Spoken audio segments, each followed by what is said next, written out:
2026년 8월 24일 월요일입니다. 이사야서 33장 1절에서 24절 말씀으로 매일 성경 말씀 묵상 나눕니다. 세번역 성경으로 읽습니다. 약탈 한 번 당하지 않고 남을 약탈하기만 한 자야. 너에게 재앙이 닥칠 것이다. 배반 한 번 당하지 않고 남을 배반하기만 한 자야. 너에게 재앙이 닥칠 것이다. 너희 약탈이 끝나면 이제 네가 약탈을 당할 것이며 너의 배반이 끝나면 이제 네가 배반을 당할 것이다. 주님, 우리에게 은혜를 베풀어 주십시오. 우리가 주님을 기다립니다. 아침마다 우리의 능력이 되어 주시고 어려울 때 우리의 구원이 되어 주십시오. 주님의 우렁찬 소리에 백성이 도망치며 주님께서 일어나셔서 우리 편이 되어 싸우시니 민족들이 흩어집니다. 민족들아, 사람들이 황충이 때처럼 몰려들어서 너희가 약탈한 전리품을 빼앗을 것이다. 메뚜기 떼가 뛰어오르듯 사람들이 그 탈취물 위에 달려들 것이다. 주님은 참으로 위대하시다. 저 높은 곳에 계시면서도 시온을 공평과 의로 충만하게 하실 것이다. 주님께서 너로 안정된 시대를 누리게 하실 것이다. 주님께서 늘 백성을 구원하시고 지혜와 지식을 주신다. 주님을 경외하는 것이 가장 귀중한 보배다. 용사들이 거리에서 살려달라고 울부짖고 평화협상에 나섰던 사절이 슬피 온다. 큰 길마다 위험하여 행인이 끊기며 적이 평화조약을 파기하며 증인들이 경멸을 받으며 아무도 존경을 받지 못한다. 땅이 통곡하고 고달파하며 레바논이 부끄러워하고 메마르며 샤론은 아라바 사막과 같으며 바산과 갈멜은 나뭇잎이 모조리 떨어진다. 주님께서 말씀하신다. 이제는 내가 활동을 시작하겠다. 이제는 내가 일어나서 나의 권능이 얼마나 큰지를 나타내 보이겠다. 너희는 결을 잉태하여 지푸라기를 낳는다. 너희는 제 꾀에 속아 넘어간다. 뭇 민족은 불에 탄 석회같이 되며 찍어다가 태우는 가시덤불같이 될 것이다. 너희 먼 곳에 있는 자들아, 내가 무슨 일을 하였는지 들어보아라. 너희 가까운 곳에 있는 자들아, 나의 권능을 깨달아라. 시온에서는 죄인들이 공포에 떨고 경건하지 않은 자들이 두려움에 사로잡힌다. 우리들 가운데 누가 사르는 불을 견디어내겠는가? 우리들 가운데 누가 꺼지지 않는 불덩이를 견디어내겠는가? 하고 말한다. 의롭게 사는 사람, 정직하게 말하는 사람, 권세를 부려 가난한 사람의 재산을 착취하는 일은 아예 생각하지도 않는 사람, 뇌물을 거절하는 사람, 살인자의 음모에 귀를 막는 사람, 악을 꾀하는 것을 보지 않으려고 눈을 감는 사람, 바로 이런 사람들이 안전한 곳에 산다. 돌로 쌓은 견고한 산성이 그의 은신처가 될 것이다. 먹거리가 끊어지지 않고 마실 물이 떨어지지 않는다. 네가 다시 한번 왕의 장엄한 모습을 볼 것이며 백성은 사방으로 확장된 영토를 볼 것이다. 너는 지난날 무서웠던 일들을 돌이켜보며 격세지감을 느낄 것이다. 서슬이 시퍼렇던 이방인 총독, 가혹하게 세금을 물리고 무리하게 재물을 빼앗던 이방인 세금 징수관들, 늘 너의 뒤를 밟으며 감시하던 정보원들, 모두 옛날 이야기가 될 것이다. 악한 백성, 곧 네가 알아듣지 못하는 언어로 말을 하며 이해할 수도 없는 언어로 말하던 그 악한 이방인을 다시는 더 보지 않을 것이다. 우리가 마음껏 절기를 지킬 수 있는 우리의 도성 시온을 보아라. 옮겨지지 않을 장막 예루살렘을 보아라. 우리가 살기에 얼마나 안락한 곳인가. 다시는 옮겨지지 않을 장막과도 같다.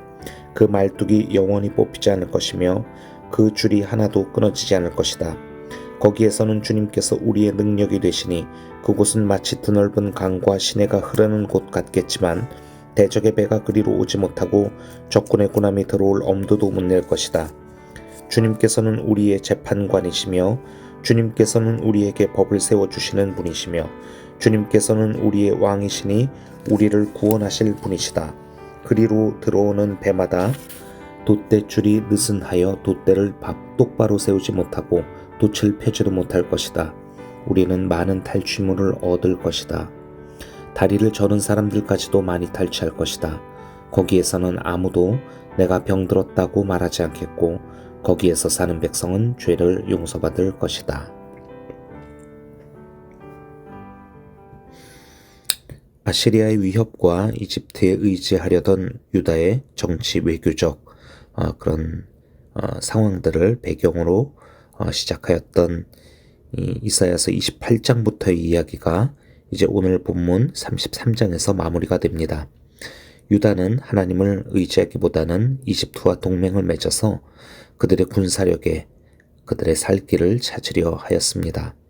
그래서 하나님은 이사야 선지자를 통해 30장에서는 그러한 모습을 책망하시며 31장에서 이집트 사람은 사람일 뿐이요 하나님이 아니며 그들의 군마 또한 고깃덩이일 뿐이요 영이 아니다 라고 하시면서 이집트는 결코 도움이 될 수 없다라는 것을 말씀하셨죠. 그러면서 31장에서 하나님께서 친히 예루살렘을 보호하시겠다라고 약속하셨고 32장에서는 주님께서 공의로 통치하시며 평화와 안전을 주실 것을 그렇게 말씀하셨습니다. 이제 오늘 이 본문 33장에서는 그동안 이렇게 계속 주님께서 하셨던 그 약속이 아시리아에게 공격을 받는 현실 속에서 과연 어떻게 이루어질 것인가, 그리고 이 하나님의 말씀을 붙잡고 당신의 백성들이 어떻게 살아야 하는지를 이제 이야기합니다. 먼저 1에서 6절 보시죠. 첫 절에서 선지자는 자기는 약탈당한 적이 없이 그저 남을 약탈하기만 일삼았던 누굽니까? 아시리아 이야기입니다. 그들의 패망을 선언합니다. 너에게 재앙이 닥칠 것이다. 약탈 한 번 당하지 않고 남을 약탈하기만 한 자야. 배반 한 번 당하지 않고 남을 배반하기만 한 자야. 너에게 재앙이 닥칠 것이다.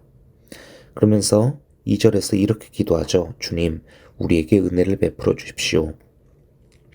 우리가 주님을 기다립니다.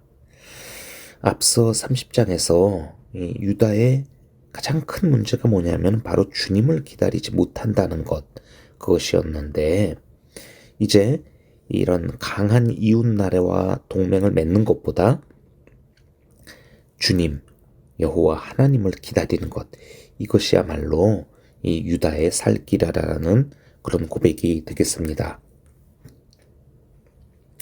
그런데 7에서 12절 그 다음 단락을 보게 되면은 이렇게 주님을 기다린다고는 하지만은 그 기다림의 현실이 얼마나 막막한 것인지 또 아주 잘 보여주고 있죠.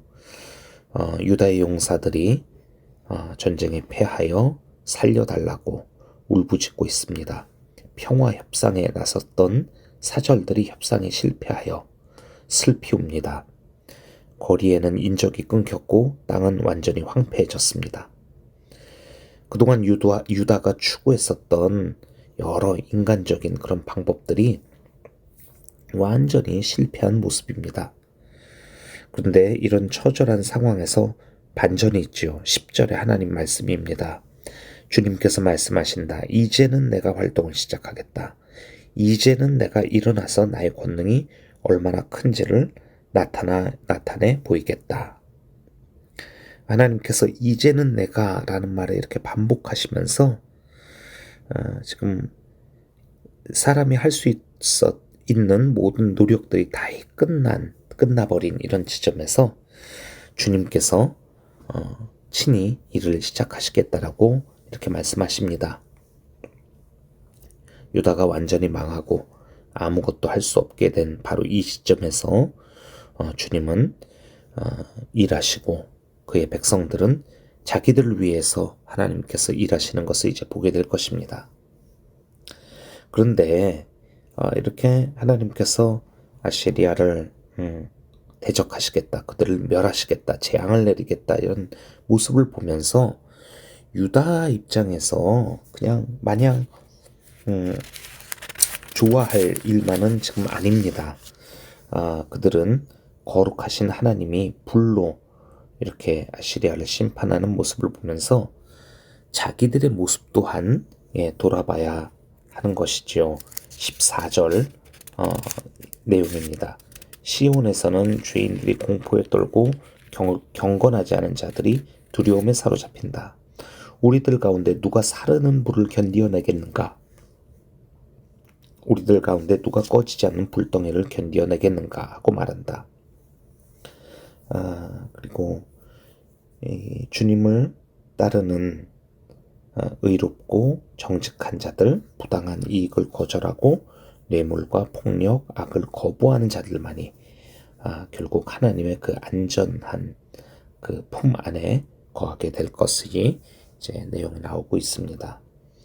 17절에서 선지자는 주의 백성들이 장엄한 왕이신 그 하나님을 보게 될 것이라고 말합니다. 그리고 침략자들에게 핍박받았었던 참 고통스러웠던 그런 일들이 두려움들이 이제 그 기억에서 사라지게 될 것이라고 이야기하죠. 18절입니다. 너는 지난날 무서웠던 일들을 돌이켜보며 격세지감을 느낄 것이다. 서슬이 시퍼렇던 이방인 총독, 가혹하게 세금을 물리고 무리하게 재물을 빼앗던 이방인 세금 징수관들, 늘 너의 뒤를 밟으며 감시하던 정보원들 모두 옛날 이야기가 될 것이다. 두려웠던 일들이 과거의 희미한 일들이 되게 될 것이고 이제 이 유다를 당신의 백성들을 구하신 하나님께서 직접 재판관이 되어주시고 법을 세워주시며 또 다스리시는 왕이 되어주실 것이라고 그렇게 이야기하고 있습니다. 자, 오늘 본문 보다 보면은 살다 보면은 우리가 참 계획한 대로 일이 안 되고 또 믿었던 사람이나 방법이 도움이 전혀 되지 않는, 그래서 정말 이제 막막해지죠. 그래서 또 어떤 다른 방법이 있을까, 누가 나를 도와줄까 하면서 다급하게 방법을 찾고 사람을 찾는 그런 일들을 하게 될 때가 있지요. 그런데 물론 우리가 그런 어려움들을 극복하기 위해서 최선을 다하는 모습, 이거는 참 중요하기는 하지만 우리의 마음의 중심에 내가 진정 의지하는 것이 무엇인가, 누구인가, 이것을 돌아볼 것을 오늘 본문이 이야기해 주는 것 같습니다. 유다에게 인간적인 방법이 모두 막혀버렸던 자리, 용사들이 울고 믿었던 그 협상의 사절단이 실패해서 돌아오고 하는 그런 상황들 가운데서 이제 절망만 하는 것이 아니라 그때 하나님께서 말씀하시죠. 이제는 내가 일어나겠다. 이제는 내가 일하겠다. 바로 우리의 그런 실패의 자리가 우리의 그런 모든 것을 포기할 수밖에 없는 그런 곳이 또 하나님께서 일을 시작하시는 바로 그 자리라는 것, 이것을 오늘 또 보게 됩니다. 근데 그런 하나님을 의지한다라는 것이 또 단지 내가 이런 것이 어렵습니다. 무엇이 필요합니다. 도와주십시오. 이렇게 이런 것들을 구하는 그런 것만이 또 믿음이 아니고요. 우리를 구원하시는 하나님은 동시에 거룩한 주님이시지요. 그러므로 그분을 기다린다라는 것은 그분의 도움만을 구하는 것이 아니라 우리의 삶의 자리에서 정직과 공의와 거룩함, 바로 그 하나님의 모습들을 또 주의 백성들로서 선택하며 또 그렇게 살아나가는 것임을 오늘 본문이 이야기해 주고 있습니다. 지금 우리를 두렵게 하는 문제가 참 크게 보이고 있지만은 그것이 영원하지 않다라는 것, 결국 우리의 기억 속에서 이 두려움들이 사라지게 될 것이라는, 지난날에 한때로 남게 될 것이라는 또 이 말씀도 정말 위로가 되네요. 영원토록 우리와 함께 하시는 우리의 왕 주님을 신뢰하며 지금 내 앞에 있는 문제보다 주님을 더욱 바라보며 내가 해결하려 애쓰는 일 가운데 또 주님께 맡기고 또 주님께 의지해야 할 것이 무엇인지 나의 오늘의 삶에 그곳이 일터이건 가정이건 또 어느 곳이건 하나님의 그 거룩하심과 또 공의와 정직과 이것들을 우리 삶에서 바로 잡기 위해 이 시간 마음에 다짐하며 결단하는, 그리고 주님을 기다리는 저희가 되었으면 좋겠습니다. 함께 기도합니다. 주님, 오늘 유다 백성들이 자신들이 붙잡고 의지했던 모든 것들이 흔들리게 되었을 때 주님, 우리가 주님을 기다립니다 라고 고백하며 주님 앞에 엎드리는 모습을 오늘 보게 됩니다. 그리고 그런 그들에게 하나님께서 내가 이제 일한다 말씀하시는 이 모습을 보며 저희도 또 소망하며 또 주님을 구합니다. 주님을 기다립니다. 주님, 우리 가운데 이제 일하여 주시옵소서. 간절히 간구하오니 하나님, 우리 가운데 일하여 주시옵소서. 나를 도우실 분만으로만 주님을 찾는 것이 아니라 주님을 우리의 진정한 왕으로 모시게 하여 주시옵소서. 그래서 왕의 뜻, 왕의 법을 따르는 오늘의 나의 삶의 선택이 되게 하여 주시옵고, 그러한 선택들이 오늘 나의 삶의 모든 관계들과 그 일상의 모든 일들 가운데 우리를 정직하게 하시며 하나님의 의를 따르게 하시고, 주여 주님의 백성으로서 구별된 삶을 살 수 있는, 그렇게 주님의 다스림에 참여하며 순종하는 우리 모두가 되게 하여 주시옵소서. 예수 그리스도의 이름으로 기도합니다. 아멘.